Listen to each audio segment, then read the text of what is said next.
por ahí en el año 92, es decir, antes de que saliera la ley 100, compramos la primera tierrita en Itagüí para hacer la primera clínica que estaba de acuerdo con el nuevo modelo de salud. ¿Compramos quién? Compramos, ya te explico, compramos, como te dije, pues vengo de una familia de obreros, entonces no tenía yo con qué comprar una tierra, no tenía no las ganas. Junté 60 médicos y compramos, y es una especie de vaca. Sí, sí, total. Sí, y una vaca donde todo el mundo pusimos exactamente lo mismo, los 60 médicos, compramos un lote y desarrollamos la clínica Antioquia, que se empieza a construir. Se compra el lote en el 92, 28 de febrero del 92, y se empieza a construir antes de la ley 100, pero para la ley 100. Y se inaugura el 17 de noviembre de 1995. Dos años después de la ley. Siendo gobernador el ponente de la norma. Álvaro Uribe. Álvaro Uribe ya era gobernador de Antioquia.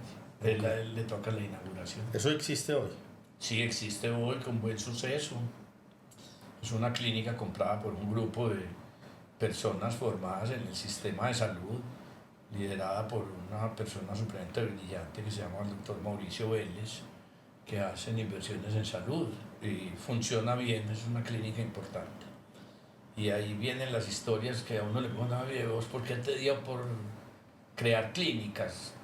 Y es que hay algunos eventos que han marcado mi vida. Uno es que en Itagüí no había servicio de salud. El especialista, el cirujano especialista y el anestesiólogo solamente trabajaban hasta la 1 de la tarde.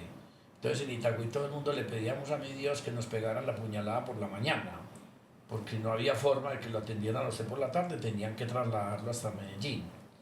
Y la otra cosa es que un día paseando en la costa me encontré un aviso en el puesto de salud de Tolú que decía es que solamente se atienden urgencias hasta las 2 de la tarde. Entonces uno dice, hombre, no. Entonces, la idea mía era como entregarle a Itagüí, dejarle trascender y dejarle a Itagüí una clínica. Podrán pasar muchos dueños. ¿Hasta ahí eras qué? ¿Hasta ahí que tú...? Era ya administrador de empresas y yo me gradué en 1990 de médico, o sea, estaba recién salidito de Muy médico. joven. Sí, estaba recién salidito de médico y creamos la clínica, pero me daba pesar con los otros municipios. Yo decía, es que los otros municipios también necesitan.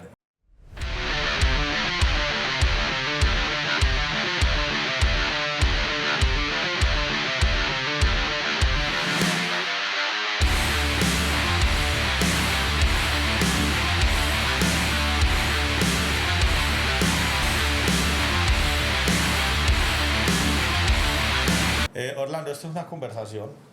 Si querés, pues yo creo que lo primero es que te presentes, que nos contes un poquito de ti y de ahí arrancamos, ¿te parece?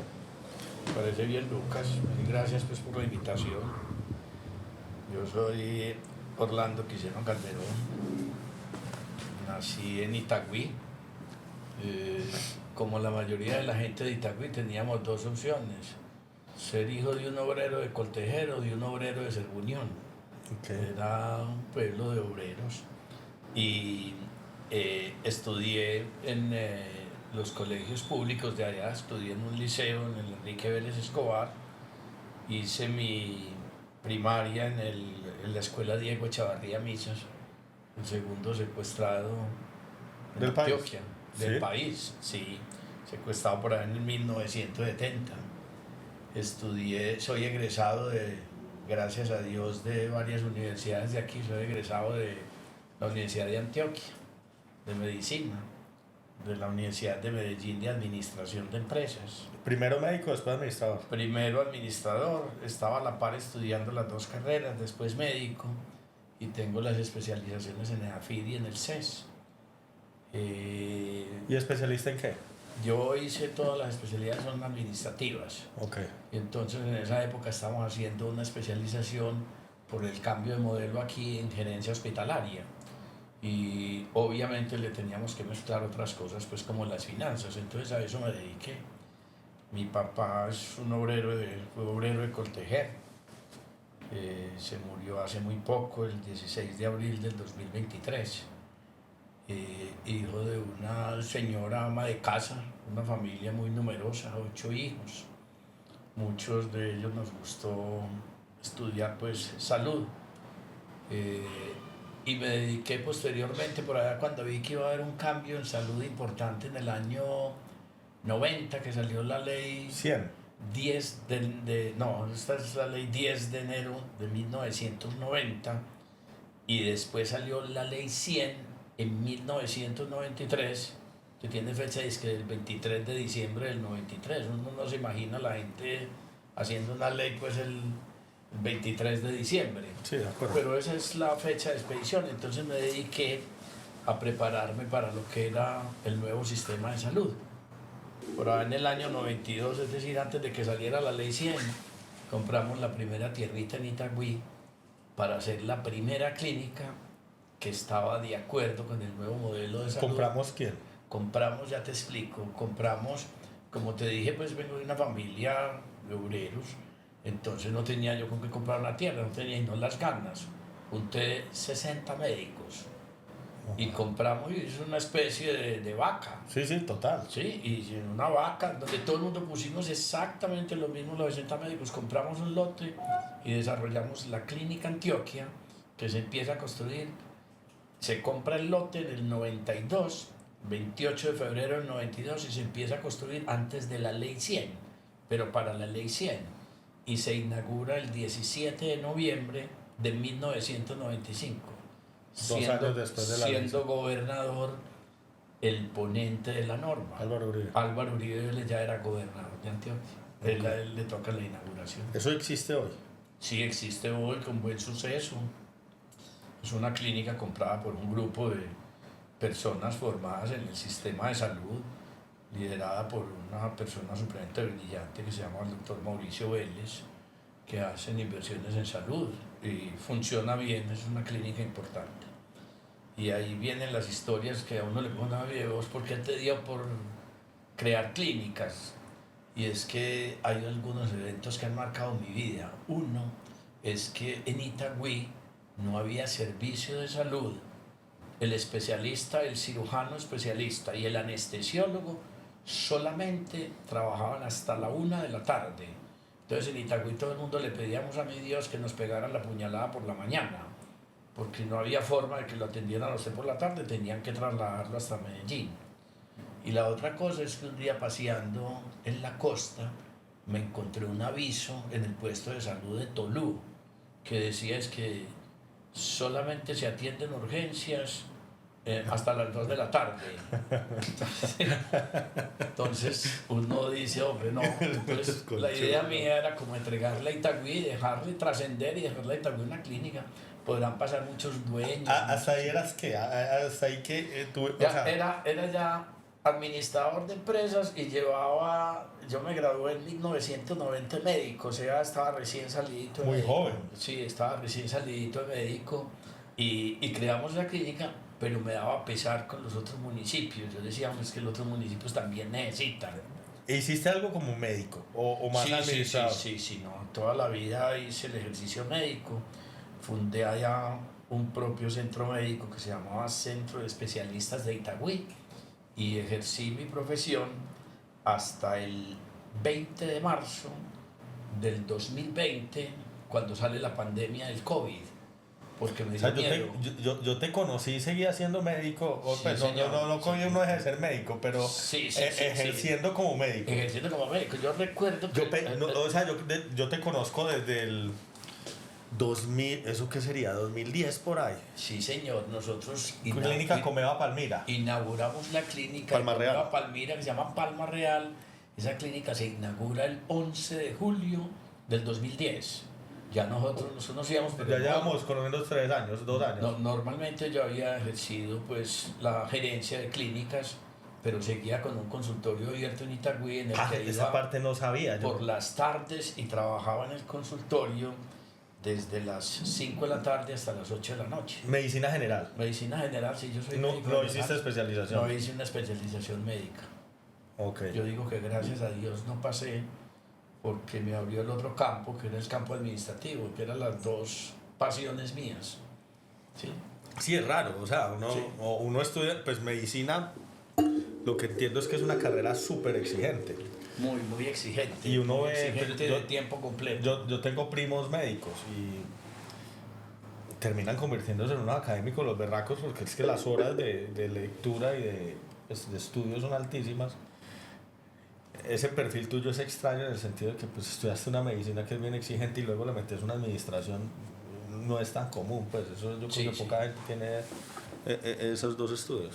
Pero eso es muy bueno si uno le da foco.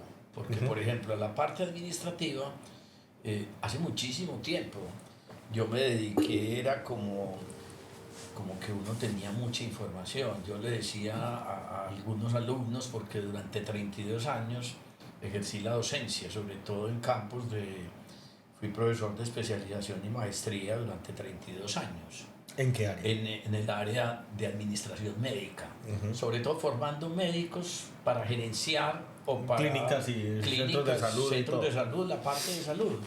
Y entonces cuando a uno le decían, hombre, ¿y vos qué sos? Y yo le decía, hombre, no, yo soy un servidor, pero no porque sirva, sino porque soy un hombre lleno de datos.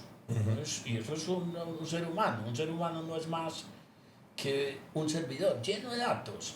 ¿Qué está haciendo la inteligencia artificial ahorita? Le saca esos datos para hacerle un manejo. Ujú. Entonces yo creo que, y nos ha tocado unos cambios impresionantes. Por ejemplo, yo creo que el gravísimo problema nuestro es creer que vamos a seguir formando médicos de antes para la medicina del futuro. Y no, ahí estamos totalmente equivocados. Los nuevos médicos van a tener que estar formados en ciencias ómicas ¿Ciencias qué, perdón? se llaman ciencias ómicas, son unas ciencias de la biología que lo único que tratan de tener son asistentes genómicos, es decir, vamos a tener una cantidad de información y se le saca esa información a la gente a través de la genética. Eso no es más que hacer una serie de seguimientos de unas cadenas que nosotros llamamos de aminoácidos, de proteínas, etc. Y nos permiten, eso sí, la cacareada medicina predictiva, que es que pueden saber ¿De qué me voy a morir? Pues, o qué enfermedad me va a qué dar. enfermedad va a aparecer. Y adicionalmente, eso mezclado con la medicina molecular me va a permitir hacer tratamientos dirigidos a los pacientes y personalizados. Medicina molecular es que entender qué es, perdón. Ya, es que realmente nosotros, te lo voy a explicar para que lo entendamos la gran mayoría de las personas. Porque te entiendo, lo primero es entender el genoma y entendiendo el genoma eso te dice un mapa a qué te va a suceder o a qué eres sensible, pues de alguna manera. Eso es. Entonces, mira lo que está pasando en el mundo, por ejemplo, y cómo pasan las cosas dependiendo de dónde estemos ubicados. Entre los proyectos entre los que he participado exitosamente está el Centro Oncológico de Antioquia, el COA, en Envigado. Ujú. Simplemente nosotros sacábamos los tumores, los cánceres, y aquí se botaban. O sea, había que cremar esos tumores. Y resulta ser que eso en otras partes del mundo, en otras latitudes más avanzadas, sirve para ver como las especies de reacciones químicas que se producen, a ver con qué podríamos tratar. Atacarlo. Y eso es parte de lo que se hace a través de medicina molecular, pues de una manera sencilla. O sea, es como ver la química, cómo afecta a cada una de las cosas. Así es. Ya. Y entonces hay unas cosas que nosotros tenemos que contraponer. Primero, la moda. A usted no le tocó, pero si usted hablara con su abuelo no compraba los vestidos como vienen hoy, donde se va a un almacén y ahí están los vestidos hechos, sino que su abuelo iba donde el sastre y le hacía su vestido. ¿Y qué se compraba? Un corte. Eso se compraba. Pero ahora usted va a cualquier ciudad del mundo y ¿dónde va a comprar la ropa Lucas? A un sitio donde ya se la venden, escasamente le dicen, le cojo un poquitico a la manga, pero la camisa es esa. Sí. Entonces mire que la moda y la salud, para efectos académicos, yo la contrapongo. Antes uno iba donde un sastre y se hacía un vestido. Hoy vamos y encontramos un vestido hecho Estándar para todo el mundo. estándar para todo el mundo. La medicina va al contrario de la moda. Primero los medicamentos eran los mismos para toda, esta es una enfermedad y a eso le damos tal medicamento. Ahorita le van a decir, no venga hermano, es que ya le estudiamos y le vamos a hacer estilo sastre el medicamento para usted, sobre todo en la parte de de la oncología, ¿viste? Hay unos avances impresionantes en eso, o sea, es la personalización del manejo del paciente. Pero para eso necesitamos muchas bases de datos, ¿sí? Entonces yo te quería tocar unos temas aquí que son como básicamente uno por qué hace salud y esto porque le gusta. Y entonces nosotros tenemos que empezar a poner a hablar de plata, ¿sí? Tenemos que hablar de plata. Entonces si uno fuera un gobernante y tiene una nación, dice, ¿yo qué tipo de salud le voy a dar? Sí. Y desafortunadamente entramos en lo peor que le pueda pasar a un sistema de salud, que es ideologizarlo. Metimos una ideología, a ver si unos son de izquierda, otros son de derecha, y dije, no, venga, y somos más o menos 52 millones de habitantes. Sí. Por cada uno el sistema de salud tiene que poner una plata, y entonces estamos en un sistema de aseguramiento. O sea, con esa plata aseguramos por el riesgo de enfermar a esos 52 millones de habitantes. Pero empieza a ser muy llamativo de que ese gran mercado tiene una bolsa de plata. Esa bolsa de plata está entre 80 y 90 billones de pesos. Y entonces uno dice, bueno, y entonces, ¿cómo que va a ser el sistema? El sistema anda pegado solamente de una cosita. ¿Quién maneja esa plata? Ni siquiera es como le llegamos, sino que... Esa es la discusión de hoy. La discusión de hoy es, y entonces nos vamos a devolver entre 30 y 50 años. Vamos a pegar una de vuelta porque ¿qué vamos a hacer? Recordame algo. Sí. Antes de esa ley 100, ¿cómo funcionaba el sistema de salud? Bueno, antes de la ley 100, el sistema de salud funcionaba de la siguiente manera. Los que tenían un sistema de protección social que se estaba dando, lo manejaban a través del Instituto de los Seguros Sociales. Eso solamente protegía a los trabajadores que cotizaban. Que cotizaban con unas cositas adicionales a su esposa, pero para que cogiera a su esposa tenía que estar embarazada. O sea, si ella salía del embarazo, perdía el seguro. Y a los niños. ¿Cómo así? O sea, antes de la ley 100, que me decías 23 de diciembre antes de la ley 100 casi que uno decía, oíste, entonces ¿para quién es esto? O sea, yo no me acuerdo de eso. Sí. Yo estaba muy pequeño. La empresa cotizaba por uno parecido a lo que cotiza hoy. Realmente, a ver... ¿Quién podía ir a...? Tenemos que meternos como en la parte de la historia. Resulta ser que el creador prácticamente del sistema de seguridad en Colombia, desconocido para la gran mayoría de la gente que no le gusta este tema, llamado el hombre de las 3 A's, Adán Andrade Arriaga. ¿Dónde había nacido Adán Andrade Arriaga? Para que usted se imagine el color de su piel. En Quibdó. Okay. Es un tipo al que le gustó mucho estudiar y lo mandaron a estudiar en el gobierno conservador y él regresa en un gobierno liberal. Y sin embargo, en un gobierno liberal y regresa en un gobierno conservador. Se va en el gobierno de López para a estudiar Alemania y cuando regresa ya está Mariano Ospina. Y entonces él crea el sistema del Seguro Social. El sistema de Seguro Social básicamente era un cotizante y su grupo familiar. Y entonces uno dice, ¿su grupo familiar es quién? Y la señora si está embarazadita y el hijo si tiene menos de 2 años. Pero había otra excepción, que el hijo seguía con seguridad social si tenía algún tipo de discapacidad.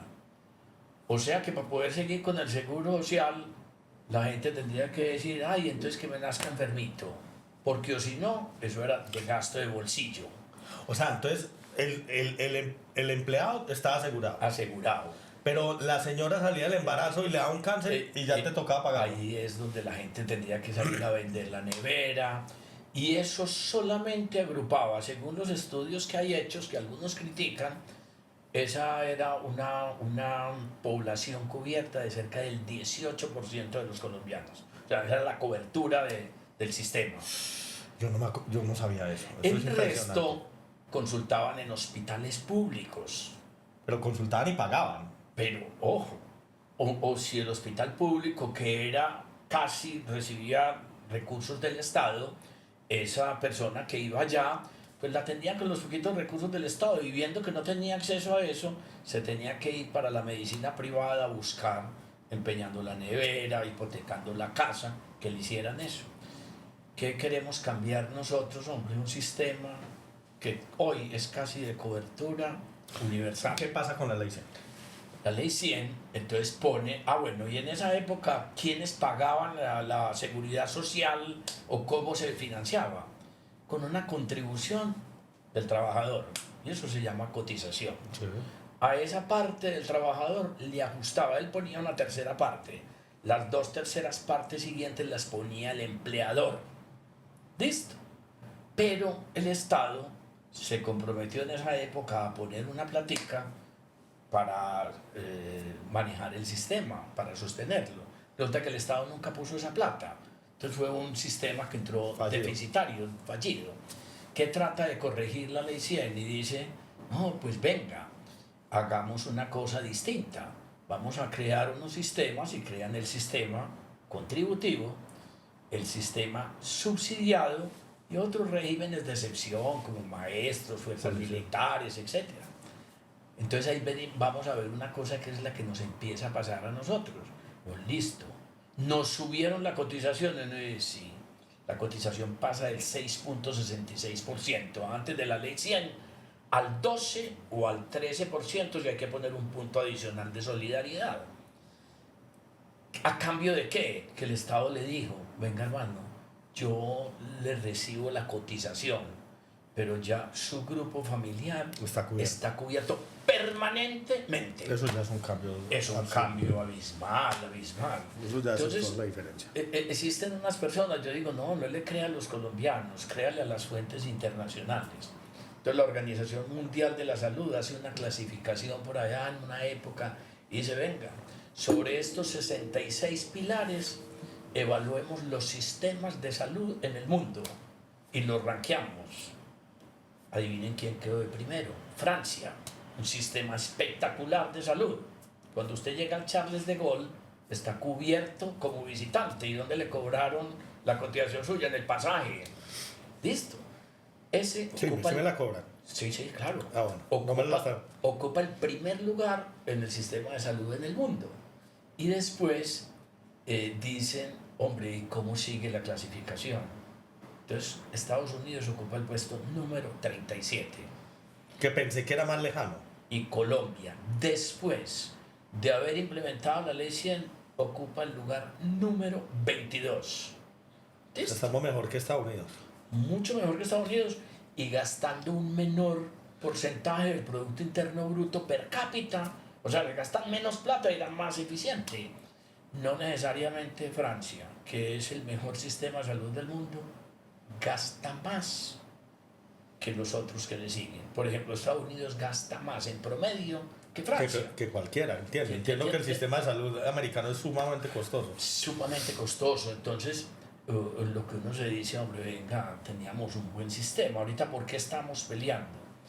Yo pues me metería de pronto en Honduras. Pero te hago una pregunta, ¿tenés datos antes de la ley 100 y después de la ley 100 la longevidad debe haberse disparado? Bueno, entonces... ¿O no? Pues porque... Sí, eso es muy importante, pero eso no solamente es explicable... O la cobertura debe haber aumentado significativamente, el 18 pasó al qué. Sí, uno de los mejores indicadores económicos que hay es la longevidad.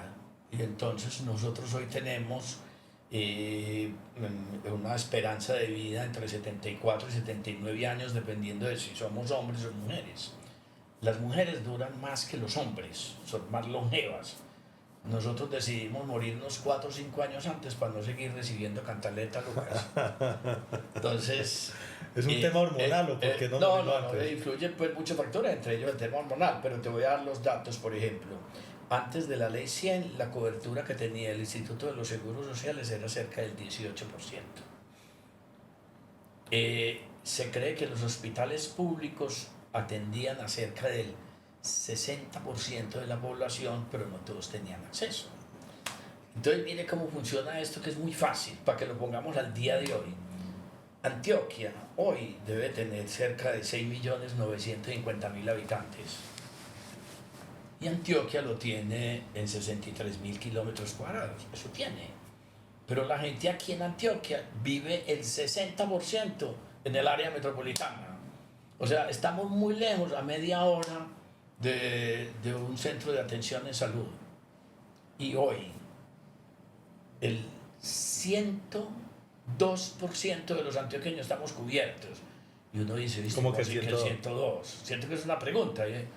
Es más la población afiliada que la población que tenemos. Otras regiones. No, deben de haber algunas cosas o fallos estadísticos, o están cobrando por muertos. Hay una trampa. Hay trampa. Y entonces llegamos a la primera conclusión de qué le está pasando al sistema de salud. ¿Usted sabe cómo se arreglaría este sistema de salud sin ninguna reforma? Si le acabáramos la corrupción. No, eso no necesita absolutamente ninguna reforma. ¿Quiénes son los jugadores en el sistema de salud? Los jugadores en el sistema de salud son, pues te quiero dar algún tipo de datos. El sistema de salud en Colombia es un sistema de aseguramiento, distinto a muchos otros sistemas de salud en el mundo que se sostienen a partir del presupuesto nacional. Cuando se tratan a partir del presupuesto nacional, simplemente la nación le pasa unos recursos a los prestadores, pero quien funciona como asegurador realmente es el Estado. Aquí resulta que los aseguradores son unas empresas privadas, la mayoría privadas, que son las empresas promotoras de salud. Y son compañías de seguros. Son compañías de seguros, Lucas. Esas compañías lo que hacen es un cálculo actuarial de cada cuánto enferma la gente y cuánto tengo que recaudar para pagar eso. Claro, Lucas. Entonces, uno que hace un cálculo bien sencillo, hace a través de una unidad de pago por capitación cuánto debiera pagar yo por una persona al sistema de salud para asegurarle su riesgo de siniestrarse en salud y que con eso nosotros le hagamos todo el manejo preventivo, predictivo, diagnóstico, tratamiento y recuperación y reinserción al sistema. Entonces, pero ahí me pierdo en algo. Estamos nosotros los clientes, los afiliados, que somos las personas, donde me imagino que seguimos, no recuerdo, pero seguimos pagando un pedazo el empleado y otro el empleador. Correcto. Que se le paga a una aseguradora y aquí entra EPS Sura y entra todas las EPS. Esa es la compañía aseguradora. Esa es la compañía aseguradora. Y la compañía aseguradora, para poder pagar las enfermedades o la siniestralidad del paciente, va a los hospitales, centros de salud, etcétera, y esos son los que prestan el servicio y estos simplemente son pagadores. ¿O no es así? Vea lo más bonito que tiene este sistema, porque ahí le falta a usted el pedazo tal vez más importante de la seguridad social en Colombia y por qué es tan admirada en el mundo. El sistema de seguridad en Colombia es uno, el teórico, y otro, el práctico. Si le quitáramos la corrupción, era un sistema para que lo copiaran en todo el mundo, porque mire qué tan importante. Yo me llamo Suramericana de Seguros, sin lugar a duda, la mejor EPS de este país, sin lugar a duda. Y esa EPS tiene, por decir alguna razón, en Antioquia, 2.900.000 afiliados. Y entonces el Estado a ella le paga la UPC por cada afiliado.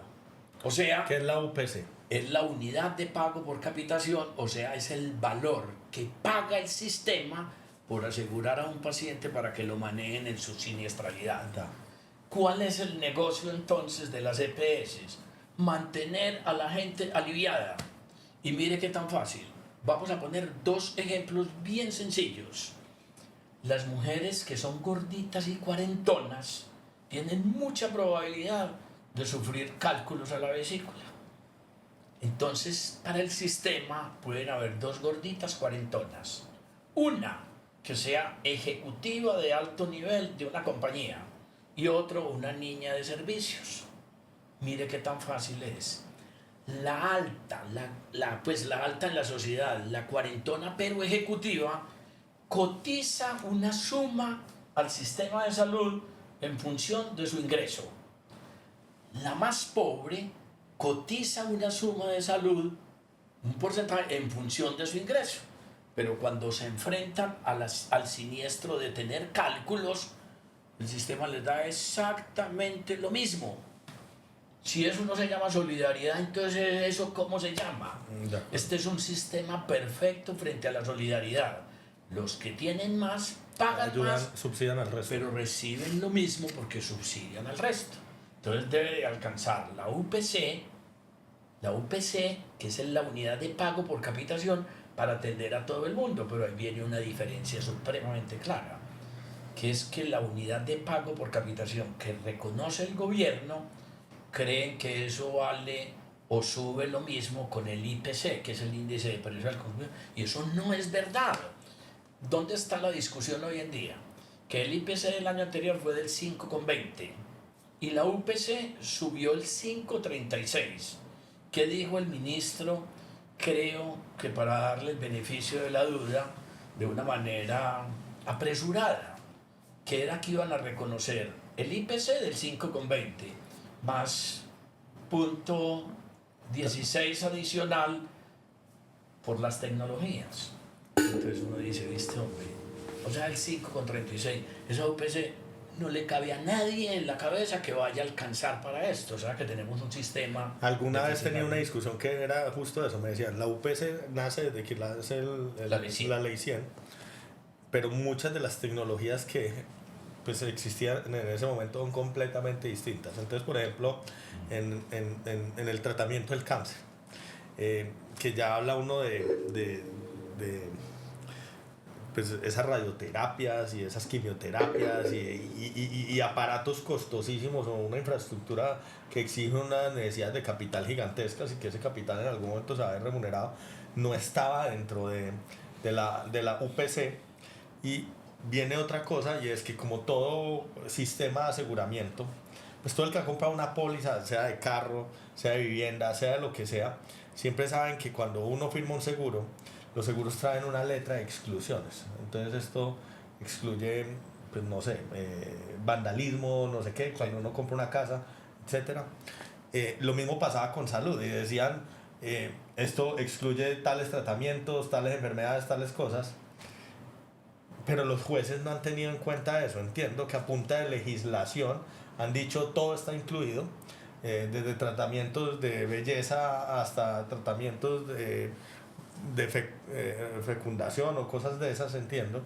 Y entonces la UPC le han cargado de un montón de cosas que nunca estaban dentro del modelo, y eso es lo que hace realmente pues que no se pueda sostener ese sistema. Lucas, me das pie porque es muy bueno tu aporte para que miráramos una cosa, cómo funciona el aseguramiento en salud y cómo funciona el aseguramiento en los carros.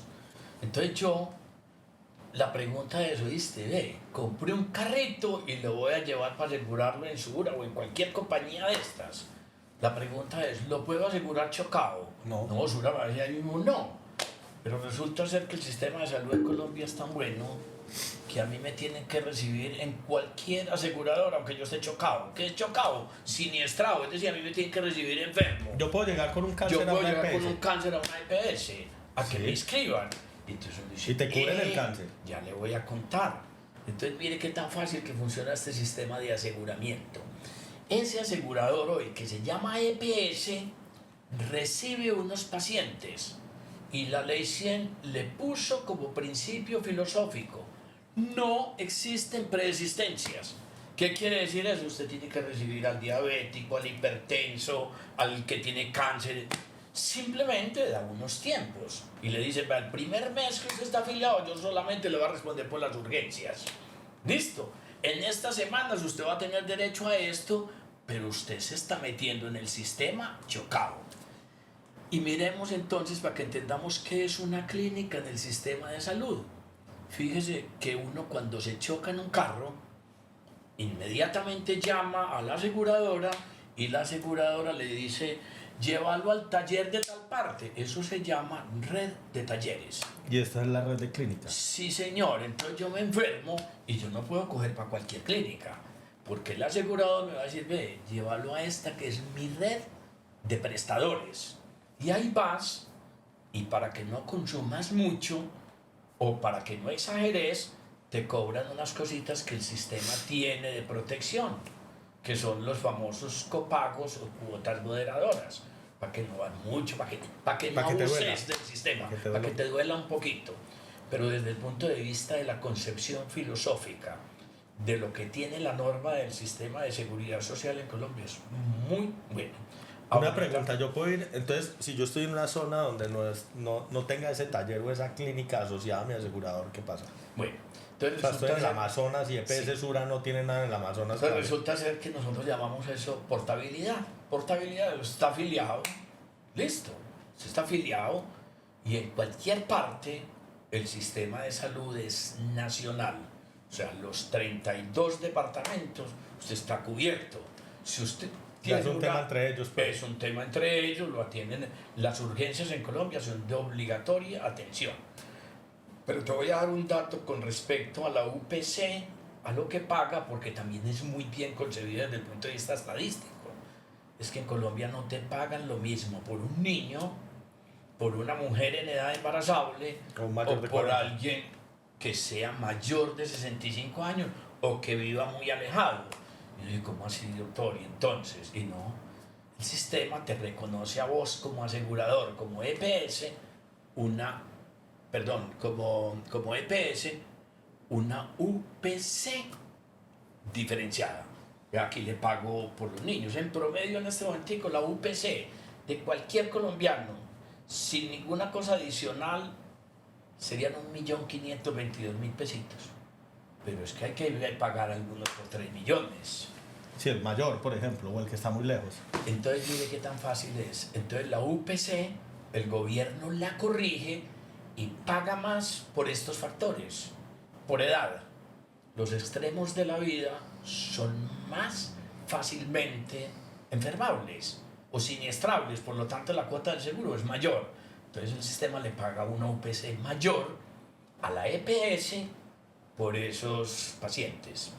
Le paga más por una mujer entre los 15 y 44 años que llamamos en edad embarazable que por un hombre. Los médicos sabemos, cuando somos médicos generales, que en las consultas los niños los vemos hasta los 4 o 5 años porque los lleva la mamá. De ahí en adelante se desaparecen de los consultos, no vuelven nunca.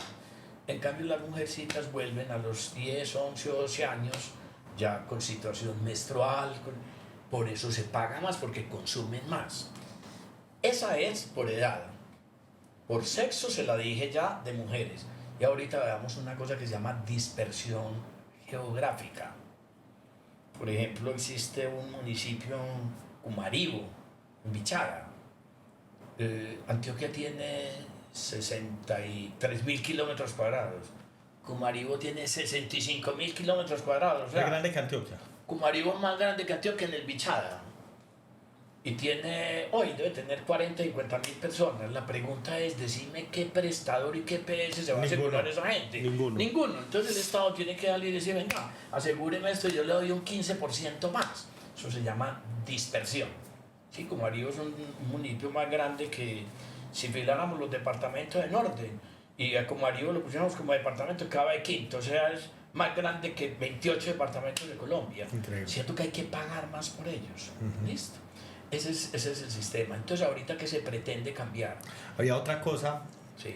que cuando se hace la ley 100, entiendo, se esperaba, pues porque no es solo la ley 100, sino que la otra ley que sale parecía que es la ley 50, creo que Sí, la ley 50 es realmente la de las cesantías. Cesantías y, la ley 50, y pensiones después.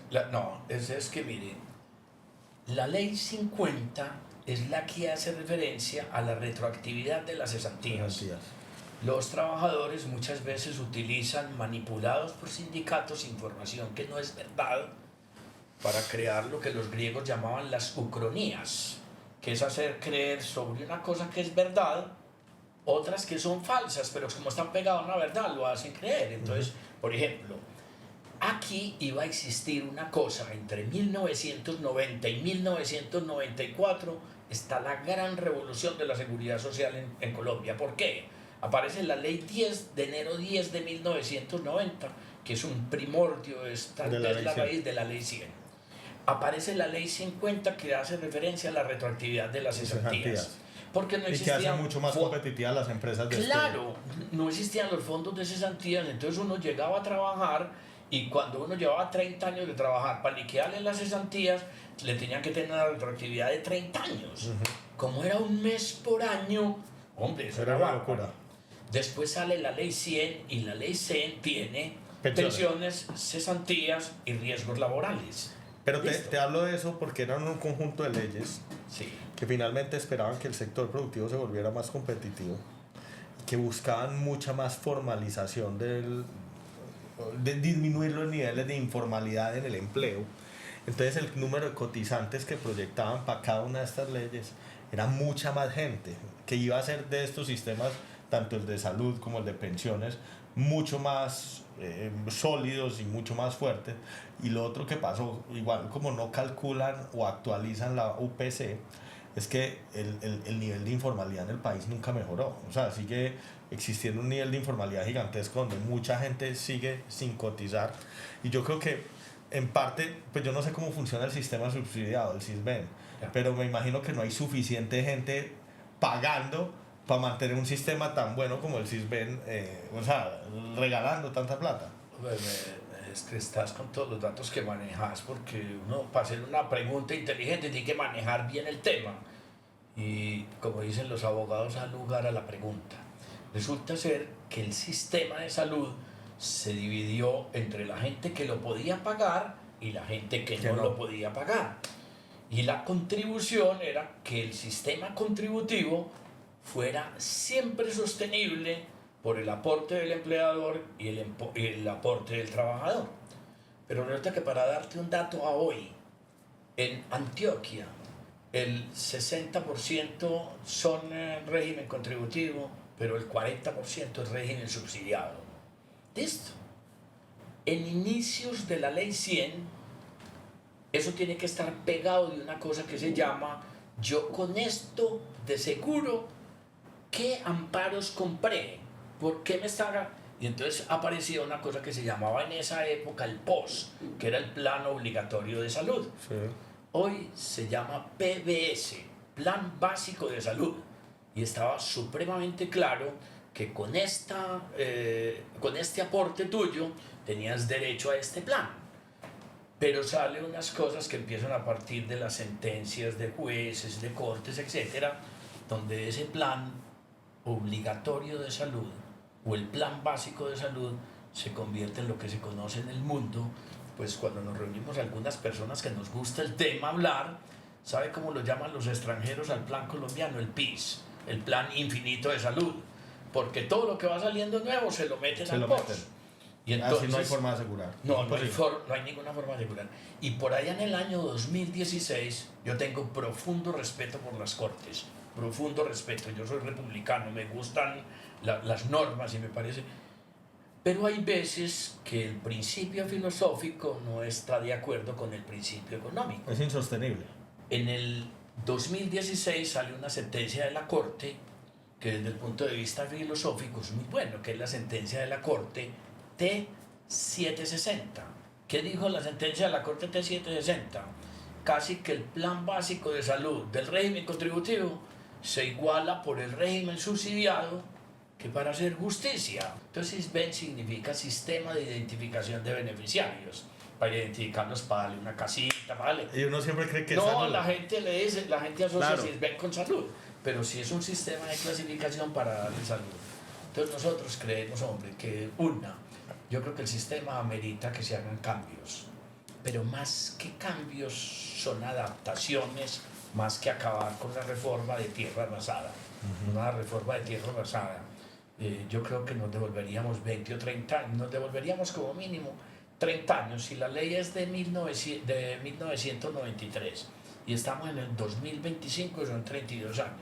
Eso nos devolveríamos, ¿sí? Eso nos devolveríamos. Orlando, es que yo creo que el mayor problema hoy es de sostenibilidad económica. Así es. Y eso tiene que ver con la UPC, con el mismo sistema de aseguramiento que tiene una cobertura mucho mayor a lo que fue pensado inicialmente. Y hablabas algo de corrupción. Sí. Si hay, lo digo desde la ignorancia, si hay esa corrupción, es que me parece que la fórmula está equivocada. O sea, si la UPC arrancó en un valor determinado, pero todos los días le cargo más cosas, pues nunca va a ser sostenible. No, se sabe por lo siguiente, hombre, porque es que Colombia tiene 32 departamentos, pero tiene cerca de 10 regiones. Y si uno la quisiera dividir, hombre, Colombia en un tiempo estuvo dividido en que el norte era de Paras y el sur de Guerrilla. Y uno decía, ¿de quién es el negocio de la salud? Y en el norte de Paras y en el sur de Guerrilla. Ah, eso estaba así de filtrado. Eso estaba así de filtrado, de permeado, de una cantidad Y filtraban de cosas. que las clínicas, Hombre, es que... las aseguradoras no, porque las aseguradoras no estaban allá. ¿O sí? Pues hombre, es que cuando se maneja plata, existe mucha posibilidad de corrupción. Okay. Yo le contaba a mis alumnos siempre una historia que se adjudica a Grecia, aunque yo creo que geográfica e históricamente no corresponde, pero la enseñanza es muy buena. Dicen que un filósofo estaba visitando a otro en su oficina y que la oficina quedaba frente a un parque de pueblo y tenía 3 ventanales. Uno era un ventanal, el de la mitad era un espejo y el otro era otro ventanal. Y el filósofo caminaba y cuando pasaba por el ventanal miraba la plaza del pueblo y veía a la gente. Cuando seguía caminando y se hacía frente al espejo, se veía él. Y seguía caminando y volvía al ventanal y miraba y volvía a ver la gente. Entonces este filósofo, dicen que eran 2 sabios que se juntaban a conversar. Este filósofo le dijo al otro que sabe qué tan raro, hombre, esto siendo vidrio, porque yo miro por aquí y veo la gente, y porque cuando miro el espejo me veo yo. Y el otro le dijo, no se te olvide que para hacer un espejo se hace con nitrato de plata. Cuando hay de por medio plata solamente se ve uno y deja de ver a la gente. ¿Sí? Esa enseñanza, hombre, le dice a uno, si tenemos posibilidad de plata, entonces mire, si hay posibilidades de plata, hay que ir por contratos. Y entonces puede que a la gente lo vacunen para darle un contrato. Pero le dieron el contrato y no le han pagado, entonces puede que vuelvan y lo vacunen para pagarle. Y eso se ha vuelto una corruptela gigantesca. Gigantesca. Pues no, le decías el número de afiliados en Antioquia, estamos cobertura del 102%, eso ya habla sí, de sí, ¿cuántos muertos asegurados seguirán ahí? Sí, porque mire, si hay un muerto y en la base de datos, afortunadamente hoy existen unas cosas que se llaman control de estadísticas vitales, que cuando usted se muere, pues cuando a alguien se le muere a usted, lo sacan de la base de datos. Pero de todas las bases de datos, usted va al sistema financiero a sacar plata y no, señor, ya figura como muerto, ¿cierto? Y eso es en tiempo real. Y eso es en tiempo real, o sea, hoy uno se muere y hay un boss que le dice al sistema, señor registraduría, este niño no puede votar, está muerto, este niño no puede sacar plata, está muerto, este niño no puede salir del país, está muerto. Pero en las bases de datos de salud, que vienen unas con mucho tiempo de atraso, un muerto lo pueden seguir cobrando, ¿sí? Entonces ahí donde nosotros tenemos que empezar a entender que los sistemas de información debieran de ser en tiempo real y más sofisticados, ¿sí? Y más sofisticados. La nueva reforma que busca. Hombre, yo pues creo que hay que volver esto como simple, no hay que volver porque es que empezamos a vender unas ideas para tratar de decir que, mire qué tan fácil es, decimos, yo creo que yo estoy de acuerdo con el presidente en muchos postulados. Por ejemplo, si el presidente dice, es que hay que llevarle saludo a la Colombia profunda. Yo digo, ¿qué colombiano no quisiera que a toda la Colombia le llegaran la salud? Pero la pregunta, ¿y hay con quién llegarle?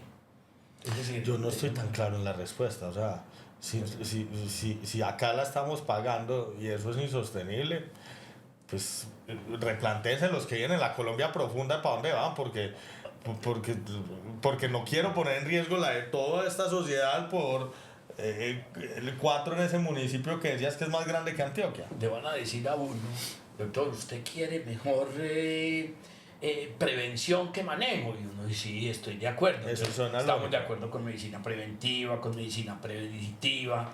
Pero la otra pregunta que tenemos que hacernos nosotros es, listo, estamos de acuerdo con eso, pero dígame la verdad, ¿quién va a manejar la platica? Y el mismo presidente contesta, la ADRES. Y la ADRES es el banco para manejar la plata, pero totalmente público.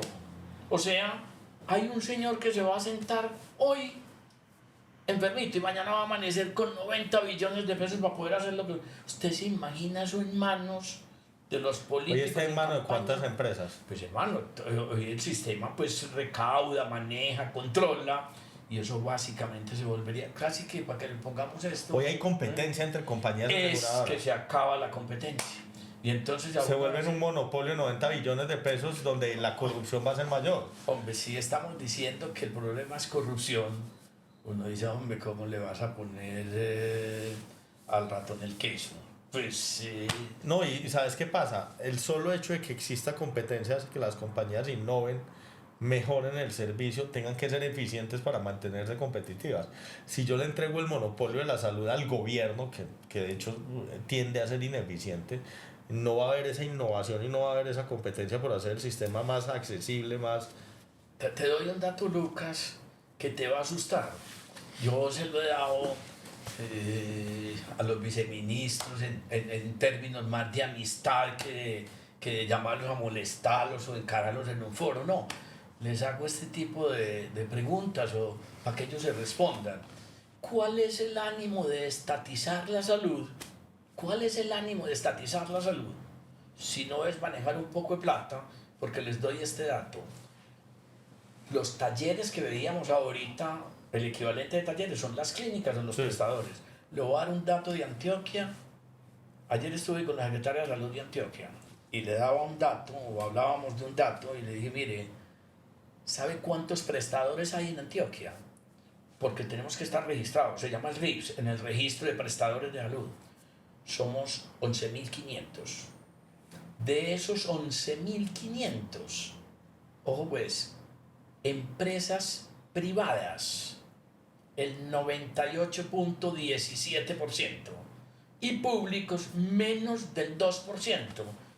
Hombre, ¿en cuánto tiempo se demora el Estado para devolver eso y volverse a poner a hacer? Es Con imposible. lo público, no, eso es imposible. Uno dice, hombre, no, vamos por...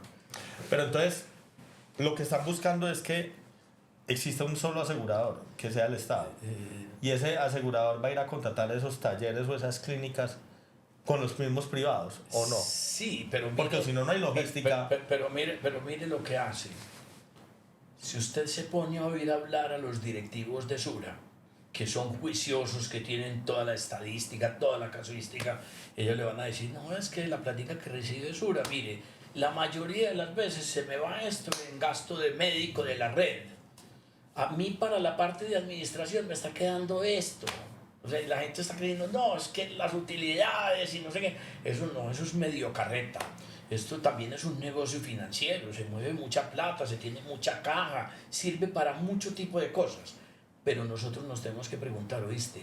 La idea del gobierno es cuál, y uno dice, centralizar el manejo financiero y estatizar el aseguramiento y la prestación. O sea, nos vamos a volver otra vez a un sistema. Una cosa es estatizar el aseguramiento, otra la prestación. Quieren ambos. Quieren ambos. Porque hoy ¿quién está peor? ¿Las aseguradoras o los prestadores? ¿O están igual? A ninguno le pagan. Yo te digo una situación, esto es, cuando uno estudiaba cadenas de valor, uno decía, viste, ¿cuál es la cadena de valor de este negocio? Entonces hablemos bien fácil, bien sencillo.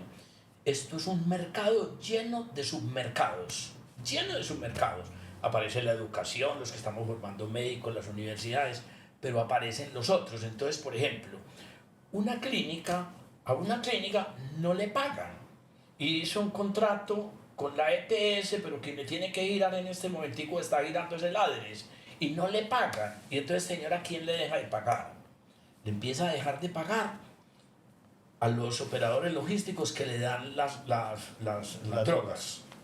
Le deja de pagar a su personal. Y entonces hay personal aquí en Colombia que tiene 6, 8 meses sin que le paguen auxiliares de enfermería, a médicos, etc.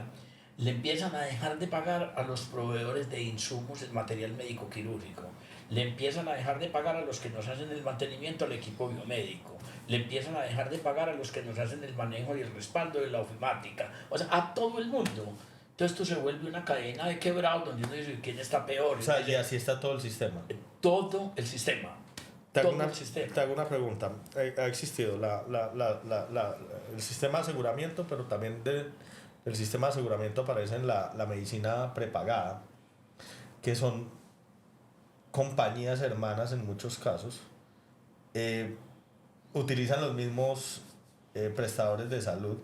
O sea que el que tiene hoy una medicina prepagada probablemente esta crisis igual le va a pegar porque no va a haber insumos, porque no va a haber médicos.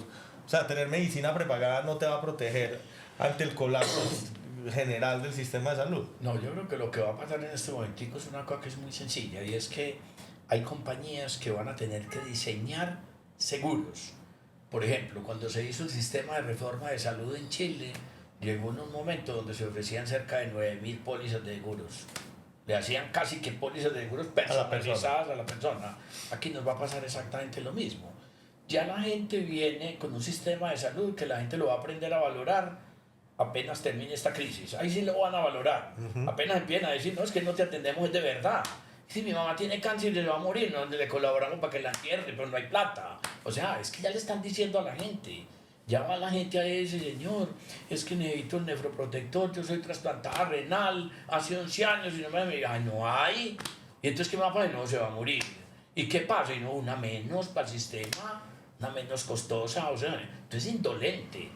¿Qué va a pasar entonces? Que antes van a aparecer muchas compañías vendiendo la medicina prepagada y uno que llamaban planes complementarios, que eran plan complementario al plan básico de salud, para tener mejor hospitalización, es decir, no tenía cama compartida, sino individual. No, la medicina prepagada te va a favorecer en este momentico. O sea, la equidad va a desaparecer.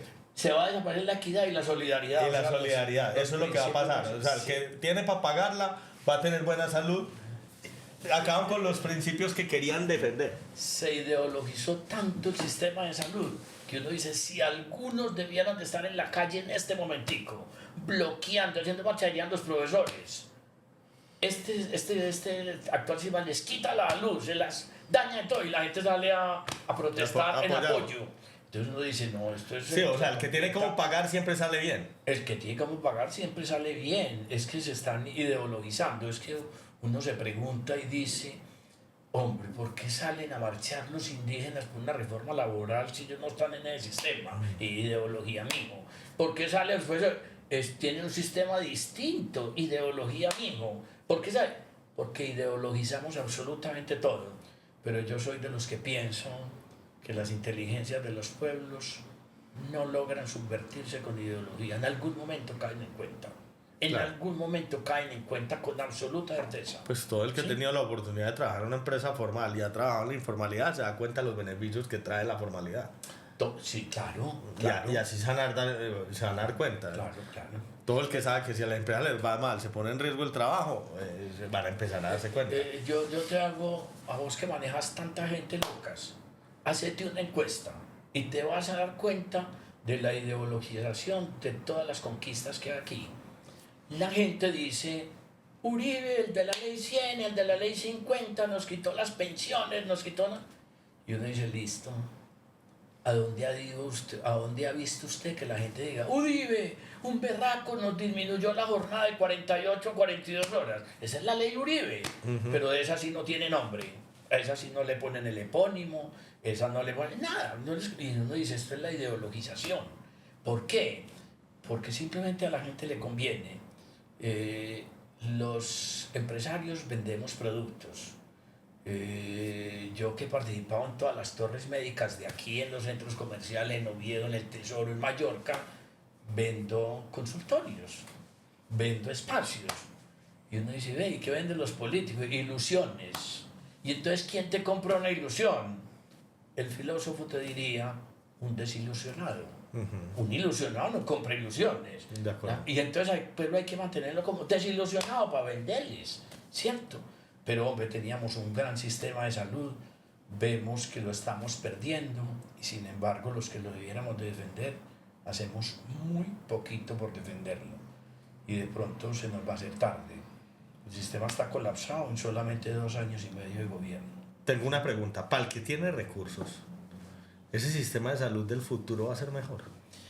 Hombre, yo creo que sí, todo el mundo lo que tratamos de comprar realmente son esperanzas. Y lo digo es porque pues, va a vivir de los que tienen plata y no van a subsidiar a nadie. Pues o eso es más o menos la conclusión a la que estoy llegando. Mire, Lucas, para que usted se la conteste. En Antioquia existen las mejores clínicas del país de cirugía plástica. Okay. Y esa cirugía plástica no está metida en los regímenes de salud. No la paga ni la prepagada, ni la paga la EPS, entonces eso sale ¿de quién? De gasto de bolsillo, de los ahorritos de, no solamente de las mujeres, hoy hay tantas peneplastias como mamoplastias, es decir, hoy los hombres entran mucho al quirófano, La pregunta es, ¿y esos negocios cómo están? La mayoría están fuera de la crisis porque eso es Son exitosísimos. efectivo. Eso es caja. Tienen márgenes de EBITDA muy cercanos al 30%. Mientras que las clínicas verdaderas, llegar a un EBITDA de 2 dígitos les es casi que imposible. Y si tienen 2 dígitos, lo tienen muy cerquita al 10, no al 30. Entonces la pregunta que uno se hace es, ¿y qué va a pasar con la gente? Y que la gente va a recurrir a un tipo de seguros donde le proteja pues lo básico. Pero lo que tiene medicina prepagada van a seguir yendo a los hospitales a los que iban. Es decir, el acceso a hospitales, nosotros nos tenemos que vanagloriar de tener hospitales de talla mundial. El Pablo Tobón Uribe es para mostrárselo a todo el mundo. Eso es un ejemplo. Eso no se va a perder. Eso no se va a perder con absoluta seguridad. Les va a cambiar la forma de pago, van a cambiar algún tipo de cosas, pero eso no se va a perder. En algún momento, con el administrador de uno de esos grandes prestadores de servicios de salud, no de asegurador, sino uno de los prestador, me decía, vea Lucas, esta historia tiene muchas verdades que mucha gente no conoce. Y una de esas es que muchas de estas grandes compañías aseguradoras movían recursos entre la prepagada y la EPS. O le tiraban el costo a la EPS y sacaban la utilidad por la prepagada. Eso es cierto, eso es viable, eso es posible. Hombre, en los manejos internos es muy sencillo. Si yo tengo prepagada, pero también tengo EPS, que entre otras cosas es una obligación legal. La norma dice claramente, para que a usted les pidan una póliza de medicina prepagada, debe de garantizar que tiene la EPS. Listo, porque si no, no la vieran de vender. Sí. Entonces, obviamente, si a mí me van a operar de la vesícula, estoy cubierto por la EPS. Claro. Sí. Y entonces, ¿yo qué empiezo a pagar por la póliza? La hotelería. Lo extra. Lo extra. Entonces, todas las otras cosas extras. Mire, por ejemplo, este ejemplo es el ejemplo del avión. A uno le gusta mucho viajar en primera clase, pero el día que eso se estrelle de frente, el primer muerto es la primera clase. ¿Listo? Sí. Entonces, ay, eso que tiene que ver con salud, y muy fácil, hombre. De pronto, si vos vas a muchas instituciones, de aquí a muchas de las que yo he hecho, yo tengo separado el acceso de los pacientes de medicina prepagada, los del POS, pero una vez les estamos haciendo el examen de diagnóstico, Están todos igual. está todos igual, es el mismo tomógrafo, es el mismo PET, es el mismo cosa. Y yo dije, ¿qué hizo? Lo hicimos sentir mejor, le dimos tintico, lo jonjoleamos, no tuvo que caer cola, él tiene un tratamiento personalizado, o sea, es primera clase. A ese lo entramos allá, eso es lo que se paga. Internamente ellos sí deben de manejar sus costos, cómo los pueden llevar, y no quiero meterme pues en los manejos internos. Pues, pero de las tampoco, aseguradoras. pues si ya estás cubierto, pues debería pagar primero la EPS también. Me parece lógico. Claro. Lógico. En ese punto. Yo te conocí por el negocio de estructuración de clínicas. Sí. ¿Qué va a pasar con el negocio ahora? Hombre, mire, nosotros estamos como contentos con lo que ha venido pasando y hemos estado haciendo unas cosas como que yo creo que es una función social de uno que la va a tener que hacer. Y es que yo estudio mucho como qué tenemos y qué necesitamos. Entonces, mire, por ejemplo, hoy, esto ha sido impactado más después del COVID. Colombia puso cerca de 150.000 muertos del COVID, pero no sabemos cuántas personas puso de enfermas mentales. La enfermedad mental aquí en este momentico es una Acá y en el mundo entero, y en ¿no? el mundo entero. Pero lo de aquí, por ejemplo, mire qué tan fácil es. Antioquia tiene cerca de 13.000 camas y tiene cerca de 650 camas para salud mental. Cuando hacemos en el promedio en el mundo cuántas necesitaríamos, nosotros tenemos un déficit de cerca de 900 camas de salud mental aquí. ¿Sí? Ok. Entonces nos están diciendo, ¿viste? ¿Y qué necesitamos aquí? Una clínica de salud mental. Alguien la va a tener que hacer. Alguien la va a tener que hacer. Yo no creo que en estas circunstancias el Estado pueda. Explícame un poquito, como para alguien que no sepa nada de esto, ¿qué hace una clínica de salud mental? Hombre, las clínicas de salud mental van a tener que estar Yo metidas. tengo que una depresión o qué. Pues no O solamente. una adicción. No solamente. Ahí empiezan con muchas cosas. Es decir, las adicciones que se manejan de una manera, pero están las depresiones, están las enfermedades psicóticas. Es el que uno llama el loquito, pues El loco, el psiquiátrico, el esquizofrénico. Sí. Pero hay otra gran cantidad de patologías. Pero hoy nosotros estamos sufriendo lo que las mamás antes llamaban melancolía. No, estoy muy melancólico, tengo una angustia. La gente no se halla, como dicen. Y a uno lo entonces, meten en una habitación por no melancolía. necesariamente eso. Entonces mire que aquí no lo meten a eso, pero para que tengamos en cuenta como la data. En Antioquia en este momentico, en el año 2024, hicieron cerca de 500.000 consultas por salud mental. 500.000. Y hay cerca de 11.000 egresos hospitalarios, es decir, hubo 11.000 personas internadas que las tuvieron que dar de alta. Entonces es cierto que tenemos una pandemia de eso. Entonces, ¿qué va a pasar? Yo creo que pase lo que pase, porque en los sistemas de salud del mundo, cuando hay reformas, todo el mundo puede salir corriendo, menos dos, los prestadores y el Estado. O sea, van a tener que haber prestadores y Estado. Entonces, Sí, las aseguradoras se salen del negocio por las buenas o por las malas. Pero el prestador, el prestador lo va a tener que necesitas. estar ahí, sea público, sea privado, pero va a tener que estar ahí. Entonces me parece eso.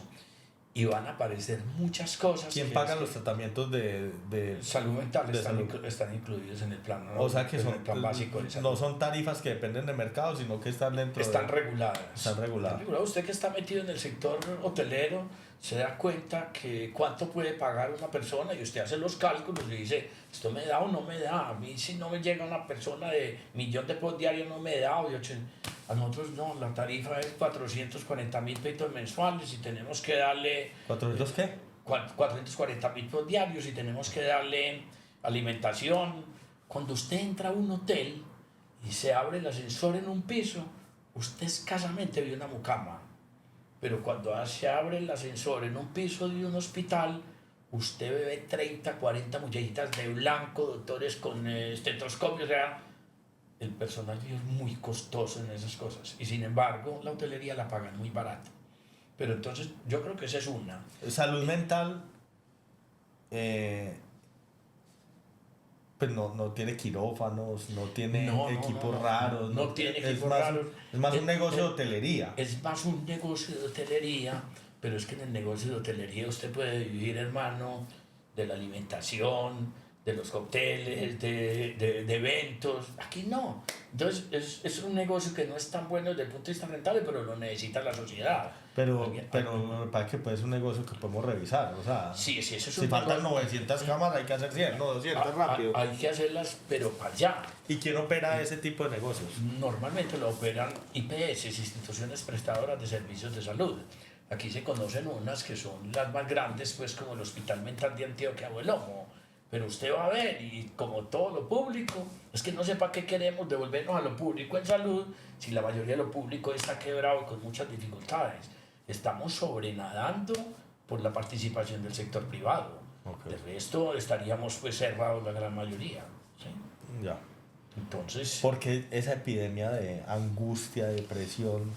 Hombre, venimos nosotros con unos cambios en los sistemas que yo creo que no son multifactoriales. Una de las cosas es que recuerde pues que la gente en la infancia vivía mucho del toque personal. El muchachito que jugaba con el otro, se abrazaban, se tocaban, es una forma de afecto.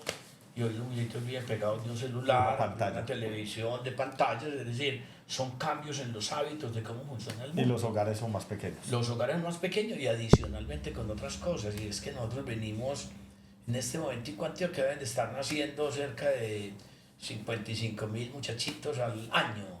Y uno dice, ¿viste? ¿Y dónde nacían? Y la mayoría en el general, vaya al general para que vean las salas de parto desocupadas. Y uno dice, ¿qué está pasando? Claro, los muchachos hoy no se quieren casar. Si se casan, no quieren tener hijos. Y no quieren tener hijos porque les basta un gato, les basta un perro. Entonces ahí tiene el otro mensaje. Los negocios... Eso lo han revertido en algún país. Es que uno ve esa tendencia de nacimientos, de natalidad, y es igual en todos lados. O sea, Corea del Sur creo que tiene un problema absurdo, pues, que en 3 generaciones la población va a caer radicalmente. Y nosotros vamos por el mismo camino. Nosotros vamos por un camino peor, porque es que esos países estaban preparados para eso, nosotros no. Nosotros hoy tenemos el 4% de la población en Antioquia tiene menos de 4 años. Entre 4 y 65 años ya nosotros tenemos casi el 80% de la población y ya estamos llegando de personas de más de 60 años el 18%. Que es muy alto. Alto, pues cuando miramos las estadísticas de cáncer decimos, uy, nosotros para dónde vamos, pongo una clínica de viejitos y otra de cáncer. El 38% de las personas mayores de 65 años algún cancercito tienen. Lo que pasa es que el más común es de piel, eso no la va a matar. Ajá. Los hombres hacemos cáncer de las 3P, piel, pulmones y próstata, y le metemos pailaje de gástrico. Ajá. Y las mujeres con la M de mama cervix, pero también piel. Entonces uno dice, ¿viste? Y el 38% dice, sí, hombre, si el 18% de la población es mayor de 65 años, y somos 7 millones de antioqueños, para que le pongamos más o menos, uno dice, 1.400.000 personas, y sí, es que nosotros tenemos una cantidad de cosas, teníamos 1.400.000 personas de más de 60 años, y fuera de eso una población muy alta de esas. Es que el número de cánceres en Colombia, es decir, la gente que tiene cáncer en Colombia debe estar cercana al 500.000, y casitos nuevos, 40.000, 41.000 casos nuevos, por lo tanto le aparece otra segunda. Entonces miren, tenemos que poner una cosita para salud mental, tenemos que poner otra cosita para manejo de cáncer. ¿Cómo vamos a manejar a esas personas? ¿Qué es lo correcto? Yo siempre he pensado, el nombre senior me ofende, porque me hace sentir viejo automáticamente y creo que nadie quiere sentir Claro, viejo. claro. ¿Qué es lo que has visto vos pues, desde la salud? ¿Cuál es la tendencia? ¿Cómo debería ser la vida de ese adulto mayor? El padre de calidad en salud, el padre mundial, pues es el papá de nosotros, se llamaba Don Abedia. Y el tipo llegaron con él una vez para internarlo en un hospital.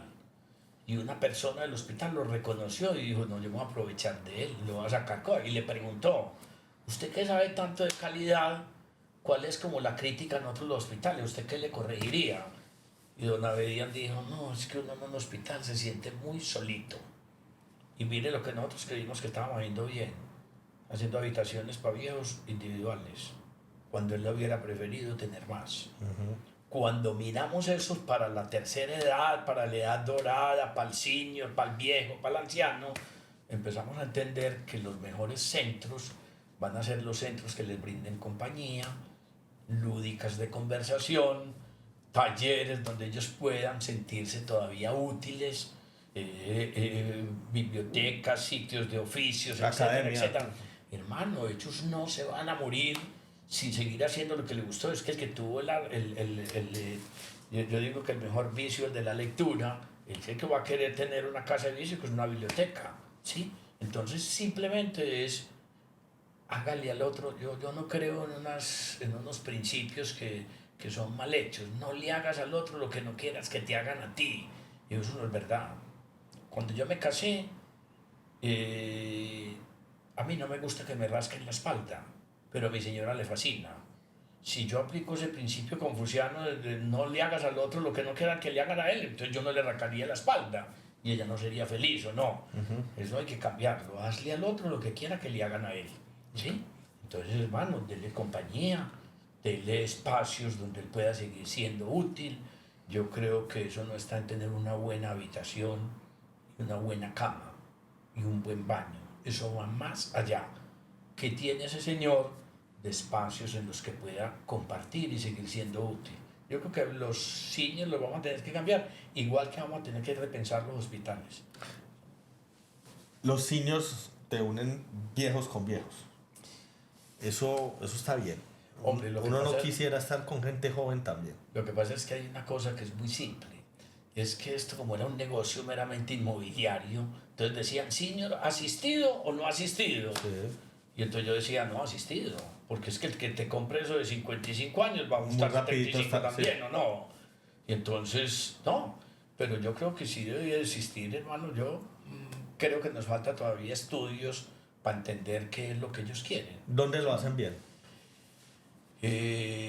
Aquí se hace bien en varias partes. Yo creo que lo que hay que hacer es, yo no comparto lo que se han estudiado de algunas zonas azules en el mundo, pues de Cari en Grecia, de Italia, de Palo Alto en Estados Unidos, de Costa Rica, porque no, son viviendo de unos viejitos que no viven bien, el otro los mantiene vivo, pero por sostenerlo. Yo Pero lo que no tiene entendía de calidad esas zonas es que había una normalidad genética.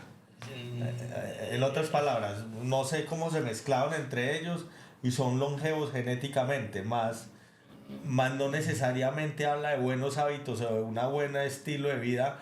A veces es mejor vivir 80 bien que 105 mal. Una vez hice un estudio de por qué en una zona del Cáucaso que se llamaba Fasia vivían tantos ancianos. Pues no era que viviera el viejito más viejito del mundo, sino que vivía una población muy longeva.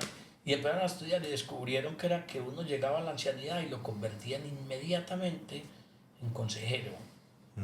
¿Sí? Y entonces la gente duraba mucho esperando sentirse útil como consejero, o sea, tenían una motivación adicional. No, yo creo que aquí se hacen bien en algunas partes, ahí está el ejemplo de Plenitud Otoñal, tienen una forma de manejar aquí, pero cuando usted va y mira Plenitud Otoñal es realmente para 37 personas, y ahí no caben sino 37 personas de los más reputaditos de la sociedad antioqueña, pero lo hacen bien, ¿cierto? Eso es un modelo donde lo hacen bien. Sura ha incursionado en el tema, en la estrella, lo hacen bien. Hay otros que tienen centros días para ancianos, o sea que simplemente van y los recogen a lo que estamos hablando en este momento aquí. Los ponen con amigos a conversar, que jueguen billarcito, cartas, que nos arreglen el país. Ellos van y todas esas cosas que uno no pierde nunca en la vida, van y lo hacen. Entonces aquí hay gente que lo hace bien. Orlando, ¿de qué nos ha faltado hablar?